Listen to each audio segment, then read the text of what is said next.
കുറച്ച് ദിവസമായപ്പോൾ നമ്മൾ വീഡിയോസൊക്കെ അപ്ലോഡ് ചെയ്തിട്ട് ഒരുപാട് വീഡിയോസ് എഡിറ്റ് ചെയ്യാനുണ്ട് കേട്ടോ. അപ്പോൾ ഇന്നാണ് എല്ലാം കൂടെ ഒന്ന് എഡിറ്റ് ചെയ്ത് ഇടാനായിട്ട് സമയം കിട്ടിയത്. അപ്പോൾ രാവിലെ തന്നെ വർക്ക് ഉണ്ടായിരുന്നു കേട്ടോ. ഒരു സിമ്പിൾ ആയിട്ടുള്ള ഒരു മേക്കപ്പ് ആയിരുന്നു. എനിക്ക് ഒരുപാട് ഇഷ്ടപ്പെട്ടിട്ടുണ്ടായിരുന്നു ഔട്ട്ഫിറ്റും മേക്കപ്പും ഒക്കെ.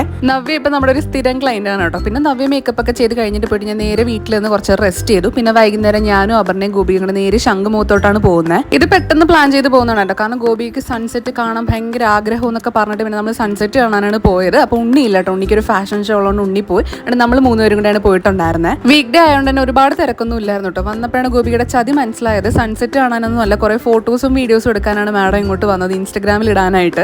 അങ്ങനെ ആ പരിപാടികളെല്ലാം കഴിഞ്ഞ ശേഷം ലൈറ്റായിട്ട് എന്തെങ്കിലും ഒരു സ്നാക്സ് കഴിക്കാന്ന് പറഞ്ഞ് വന്നതാണ് കേട്ടോ. നമ്മൾ കഴിഞ്ഞ പ്രാവശ്യം വന്നപ്പോൾ ഈ ഒരു കട ഇവിടെ ഇല്ലായിരുന്നു, പുതുതായിട്ട് തുടങ്ങിയതാണ് ഇപ്പോൾ. പിന്നെ അവിടെ നിന്ന് നേരെ ഒരു ഉള്ളിവടയും ഒരു ലെമൺ ജ്യൂസും വാങ്ങിച്ച് കുടിച്ചിട്ട് നേരെ അടുത്ത കടയിലോട്ട് പോയി. നമ്മൾ എപ്പോഴും വരുമ്പോൾ ഇത് കഴിക്കും കേട്ടോ ഇവിടെ വരുമ്പോൾ. പിന്നെ ഒരു കോണും പാനിപൂരിയും പിന്നെ കടലയൊക്കെ വാങ്ങിച്ച് എല്ലാവരും കൂടി സൺസെറ്റൊക്കെ കണ്ട് കുറച്ച് നേരം അവിടെ ഇരുന്ന് കഴിച്ചു. നമുക്ക് പിന്നെ എപ്പോൾ കണ്ടാലും കുറേ കഥകളൊക്കെ പറയാനായിട്ട് കാണും. പിന്നെ നമ്മൾ കഥയൊക്കെ പറഞ്ഞിട്ട് നേരെ ഫുഡ് കഴിക്കാനായിട്ട് കഴക്കൂട്ടത്താണ് പോയത്. അപ്സ്റ്റേഴ്സ് എന്ന് പറഞ്ഞ റെസ്റ്റോറൻറ്റിലാണ് കേട്ടോ പോയിട്ടുണ്ടായിരുന്നത്.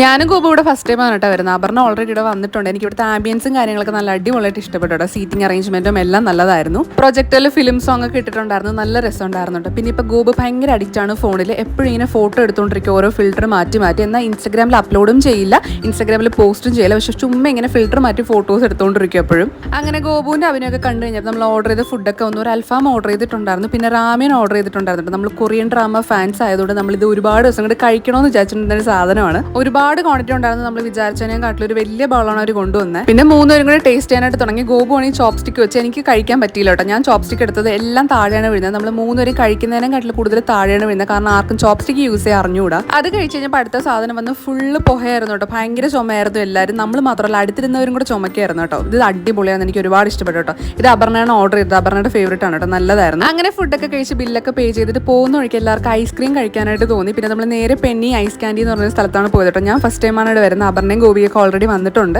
അടിപൊളിയായിരുന്നു കേട്ടോ. എനിക്ക് ഒരുപാട് ഇഷ്ടപ്പെട്ടു. എനിക്ക് ഏറ്റവും കൂടുതൽ ഇഷ്ടപ്പെട്ട ഒരു ബ്ലൂബെറിയുടെ ഐസ്ക്രീമാണ് കേട്ടോ. അടിപൊളിയായിരുന്നു. പിന്നെ ഐസ്ക്രീം ഒക്കെ കഴിച്ചിട്ട് നമ്മൾ ഒരു 10 മണിയപ്പോൾ വീട്ടിലോട്ട് എത്തി.